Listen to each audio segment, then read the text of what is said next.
अस्सलाम वालेकुम बच्चों। हमारे पास जो नेक्स्ट टॉपिक है दैट इज़ आयोनिक कैरेक्टर, ठीक है ना। तो आयोनिक कैरेक्टर को एक्सप्लेन करने से पहले जो है हम एक मॉलिक्यूल जो है ये सपोज करते हैं हमारे पास एक मॉलिक्यूल है, ठीक है, ए बी, ठीक है, हेट्रोएटॉमिक मॉलिक्यूल है, राइट।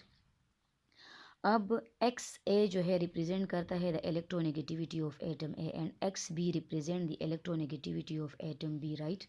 अब हम यहाँ पे एक टेबल जो है मैंने बनाया हुआ है, इसमें मैं आपको समझाऊंगी कि कैसे इलेक्ट्रोनेगेटिविटी डिफरेंस जब इंक्रीज होगा तो कैसे ये आयोनिक कैरेक्टर को इफेक्ट करेगा, राइट। ये देखिए, difference in electronegativity of A, atom A and B.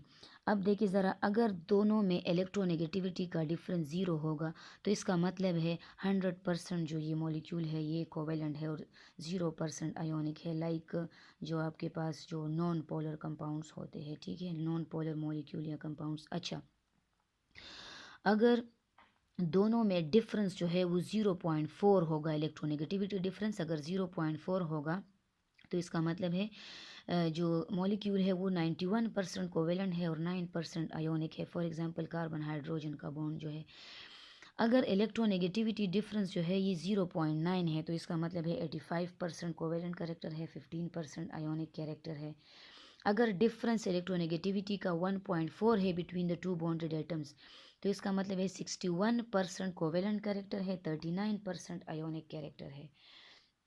अगर इलेक्ट्रोनेगेटिविटी डिफरेंस जो है वो 1.7 है बिटवीन टू बॉन्डेड एटम्स, इसका मतलब है 50% कोवेलेंट कैरेक्टर है और 50% जो है आयोनिक कैरेक्टर है।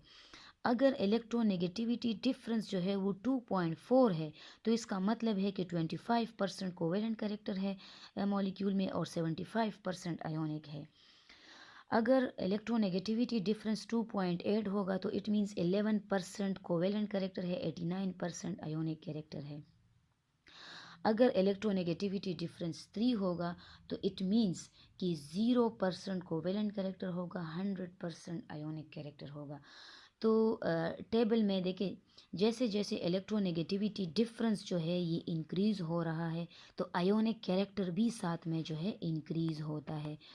तो हम ये इससे हमने कंक्लूड किया है कि इलेक्ट्रोनेगेटिविटी डिफरेंस जितना इंक्रीज़ होता है आयोनिक कैरेक्टर जो है उसके साथ साथ इंक्रीज़ होता है। क्लियर है।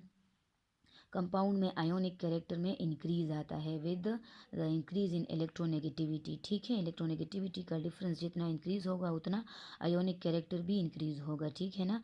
अब ये ऑब्जर्व किया गया है कि if the electronegativity difference between the two nuclei is greater than zero and lesser than 0.9, अगर डिफरेंस 0 से ज़्यादा है और 0.9 से कम है तो bond will be considered as non polar covalent bond. तो बॉन्ड जो होगा that will be considered as non polar covalent bond, ठीक है। ये आपकी बुक में गिवन है, ये एक पैराग्राफ में गिवन है, टेबल नहीं है लेकिन ये पॉइंट्स है। If the electronegativity difference is greater than 0.9 and lesser than 1.7 then the bond will be considered as polar covalent bond, just like जो HCl होता है, HBr यानी कि हाइड्रोजन ब्रोमाइड होता है, hydrogen iodide etcetera with some ionic character, कुछ ionic characters इसमें होंगी अगर डिफरेंस 0.9 से ज़्यादा और 1.7 से कम होगा। क्लियर। अच्छा, if the electronegativity difference is greater than 1.7 the bond will be consider as ionic bond, जो है वो उसमें आयोनिक कैरेक्टर ज़्यादा होगा, ठीक है।